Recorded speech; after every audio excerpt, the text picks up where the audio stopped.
Hello friends, ધમુસ kitchen and blog પર તમારું સ્વાગત છે.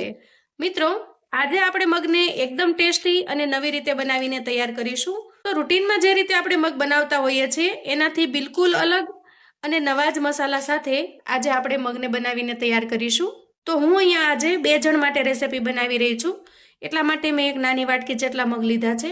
આ મગને સરસ રીતે ચોખ્ખા કરી સારી રીતે ધોઈ અને રાત્રે આપણે પલાળી દેવાના છે. અથવા તો આપણે 4 થી 5 કલાક માટે મગને પલાળી રાખવાના છે. ઓછામાં ઓછા 3 કલાક જેવા જો મગને પલાળીને રાખીએ તો એકદમ સરસ પલળી જશે. તો અહીંયા જુઓ, મગને મેં રાત્રે પલાળી દીધા હતા. તો આ રીતે એકદમ સરસ પલળેલા જો મગ હશે તો ઝડપથી બફાઈ જાય છે. હવે આપણે કુકર લઈશું અને પલાળેલા મગને એમાં ટ્રાન્સફર કરીશું. અને આ રીતે મગ ડૂબી જાય એટલું આપણે એમાં પાણી એડ કરીશું. અને પછી ઢાંકણ ઢાંકી કુકરમાં આપણે એક વિસલ વગાડી લેવાની છે. તો મગ જો સારી રીતે પલળેલા હશે તો એક જ સીટીમાં આરામથી ચડી જશે. હવે જ્યાં સુધીમાં કુકરમાં મગ સારી રીતે ચડી જાય ત્યાં સુધીમાં આપણે આગળની તૈયારી કરી લઈએ. તો અહીંયા મેં મીડિયમ સાઇઝનું ટમેટું લઈ લીધું છે અને ટમેટાને આપણે કટ કરી લેવાનું છે. જો આ રીતે મીડિયમ સાઇઝના ટુકડા કરી લીધા છે. ટમેટાને સમારીને તૈયાર કર્યા પછી અહીંયા હું મીડિયમ સાઇઝની 2 ડુંગળી લઈ લઉં છું અને ડુંગળીને પણ આપણે ઝીણી ઝીણી સમારી લઈએ. અને અહીંયા 8 થી 10 લસણની કળીને મેં આવી રીતે ઝીણી ઝીણી કટકા કરીને લઈ લીધી છે. તો જ્યાં સુધીમાં મગ બફાય છે ત્યાં સુધીમાં આપણે બેઝિક તૈયારીઓ કરી લઈએ તો એકદમ ફટાફટથી તમે માત્ર 5 મિનિટમાં જ મગ બનાવીને તૈયાર કરી શકશો. અહીંયા આદુના એક નાના ટુકડાને આપણે છાલ ઉતારી સ્લાઇસની અંદર સમારી લઈએ. આ રીતે એકદમ પતલી પતલી સ્લાઇસ કરી લઈએ. અહીંયા કુકરમાં એક વિસલ વાગી ગઈ છે. તો કુકરને આપણે ખોલી અને ચેક કરી લઈએ. જો મગ એકદમ સારી રીતે બફાઈ ગયા છે. હવે આપણે ગેસ ઓન કરી અને ગેસ પર એક કડાઈ મૂકીશું અને અહીંયા આપણે 1 ચમચા જેટલું તેલ લઈશું. તેલ થોડું ગરમ થાય એટલે આપણે એમાં અડધી ચમચી જેટલું જીરું એડ કરીશું. 7 થી 8 લસણની કળી જેને ઝીણી સમારી લીધી છે એને એડ કરી દઈએ. એક તમાલપત્ર એડ કરીશું અને ત્યારબાદ ઝીણી સમારીને તૈયાર કરેલી ડુંગળીને પણ એડ કરી દઈએ. તો અહીંયા ડુંગળીને લસણ એડ કરવાથી મગનો ટેસ્ટ ખૂબ જ સરસ આવે છે. પણ જો તમે ડુંગળી અને લસણ ન ખાતા હો તો અહીંયા સ્કીપ પણ કરી શકો છો. તો જે બાકીના મસાલા આપણે એડ કર્યા છે એ પ્રમાણે તમે બનાવશો તો પણ એકદમ ટેસ્ટી એવા બનીને તૈયાર થશે. તો અહીંયા તમાલપત્રના ટુકડા કર્યા વગર મેં એમને આખું જ એડ કર્યું છે, કેમ કે જ્યારે પણ તમારે કાઢવું હોય તો તમે આરામથી કાઢી શકો. હવે આપણે અહીંયા આ રીતે લાંબી ચીરમાં સમારેલું આદું એડ કરી દઈએ અને ડુંગળીને અહીંયા બ્રાઉન કલરની થાય ત્યાં સુધી આપણે સાંતળી લઈએ. હવે જુઓ, અહીંયા ડુંગળી એકદમ સરસ બ્રાઉન કલરની થઈ ગઈ છે અને બધું જ સારી રીતે શેકાઈ ગયું છે. આ સ્ટેજે આપણે સમારીને તૈયાર કરેલા ટમેટાને એડ કરીશું. હવે અહીંયા ટમેટા થોડા ચડી જાય એ માટે આપણે ઢાંકણ ઢાંકી દઈએ અને થોડીવાર માટે ટમેટાને સારી રીતે થવા દઈએ. હવે જુઓ, અહીંયા ટમેટા એકદમ સરસ રીતે ચડી ગયા છે, સાવ ગળી ગયા છે. તો અહીંયા આપણે સૂકા મસાલા કરી લઈએ. અડધી ચમચી જેટલી હું હળદર એડ કરું છું. 1 ચમચી ભરી અને ધાણા જીરું પાવડર એડ કરીશું. 1 ચમચી જેટલું લાલ મરચું પાવડર એડ કરીશું અને અડધી ચમચી જેટલું આપણે અહીંયા કાશ્મીરી લાલ મરચું એડ કરીશું, જેનાથી કલર ખૂબ સરસ આવશે. અને સ્વાદ પ્રમાણે આપણે મીઠું એડ કરીશું. તો અહીંયા મગને બાફવામાં પણ આપણે મીઠાનો ઉપયોગ કરેલો નથી, એ પ્રમાણે આપણે અહીંયા મીઠું એડ કરીશું. એકદમ વરા જેવો સ્વાદ લાવવા માટે હું થોડો અમથો ગરમ મસાલો એડ કરું છું. તમે જો ગરમ મસાલો એડ ન કરવા માંગતા હો તો સ્કીપ પણ કરી શકો છો.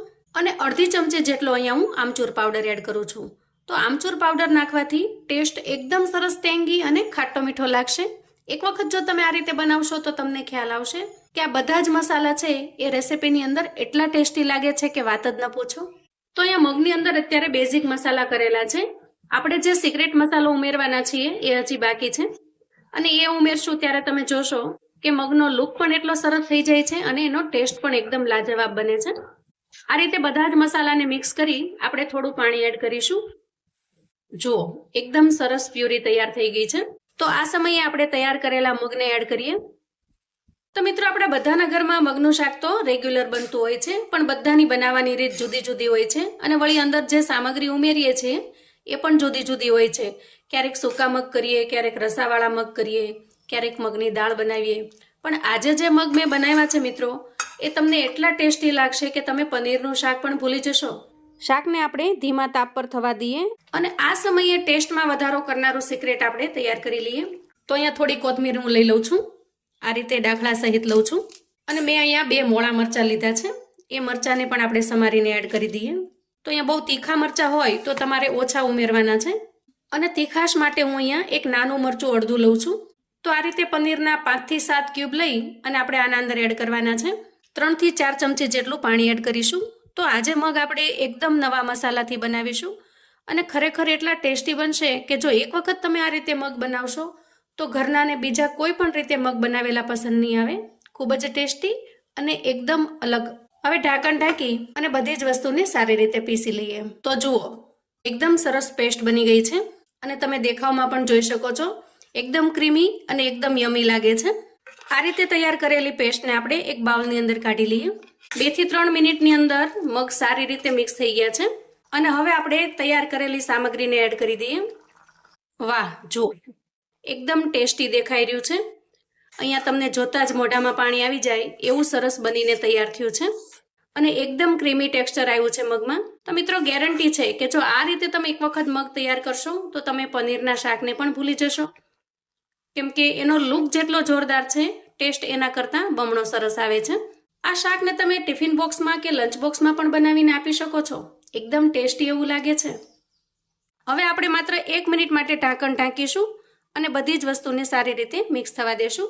જુઓ એકદમ ટેસ્ટી અને ખૂબ જ લાજવાબ. તો મિત્રો તમે હંમેશા મગનું શાક ઘરે બનાવતા હશો અને તમારું શાક પણ ચોક્કસ ટેસ્ટી બનતું હશે, પણ આ રીતે એક્સ્ટ્રા મસાલાવાળું મગનું શાક તમે ક્યારેય નહીં ટેસ્ટ કર્યું હોય તો એકદમ યુનિક અને સાવ નવી રીતે બનાવેલું છે જે તમને ખૂબ જ પસંદ પડશે. અહીંયા હું થોડી કોથમીર એડ કરું છું. તો મિત્રો આપણા ટેસ્ટી એવા મગ બનીને તૈયાર થઈ ગયા છે. ગેસની ફ્લેમને આપણે હવે બંધ કરી દઈશું. તો મિત્રો હવે આપણે આ ગરમા ગરમ ટેસ્ટી એવા મગને સર્વ કરી લઈશું.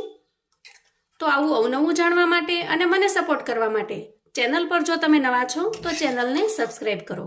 વિડીયો ગમે તો લાઈક અને શેર કરો. તમારા સગા સંબંધી મિત્રોને પણ આપણી આજની આ યુનિક રીતે મગ બનાવવાની રીતને ચોક્કસથી શેર કરજો, જેથી એ લોકો પણ બનાવીને તૈયાર કરી શકે, એન્જોય કરી શકે અને એના પરિવારને પીરસી શકે. તો મને આશા છે મિત્રો કે મારો આજનો વિડીયો તમને ખૂબ જ ઉપયોગી થશે. ફરી મળીએ એક નવી રેસિપી સાથે. ત્યાં સુધી આવજો મિત્રો.